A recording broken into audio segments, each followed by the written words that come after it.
পণ্ডিত জওহরলাল নেহরুর জন্মদিবস উপলক্ষে সকলকে জানাই শিশু দিবসের অনেক অনেক শুভেচ্ছা। এই সব দিনে বিদ্যালয়ের পরিবেশ থাকে একদম অন্যরকম। আমাদের হেডমাস্টার মশাই একটি করে ক্লাসে গিয়ে শিশু দিবস সম্পর্কে কিছু জানাচ্ছিলেন বাচ্চাদের। শিক্ষক দিবসে এই ছোট ছোট বাচ্চাগুলোর কাছ থেকে পাই অনেক কিছু।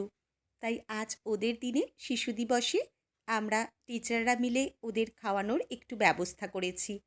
আয়োজনে ছিল বাসন্তী পোলাও, চিকেন কষা আর তার সাথে একটি করে মিষ্টি। আমাদের বিদ্যালয়ের ছাত্র সংখ্যা যেহেতু অনেক বেশি, তাই রাঁধুনি দিদিদের অক্লান্ত পরিশ্রম ছাড়া আমাদের এই ইচ্ছা কখনোই পূরণ হতো না। বেশিরভাগ বাচ্চা লাইনে দাঁড়িয়ে দুবার তিনবার করে খাবার নিয়েছে। আর সত্যি কথা বলতে কি, খাবারগুলোর স্বাদ ছিল অপূর্ব। যখন ওদের কাছ থেকে জানতে চাইলাম যে কেমন লেগেছে, এক কথায় সবাই বলল, খুব ভালো।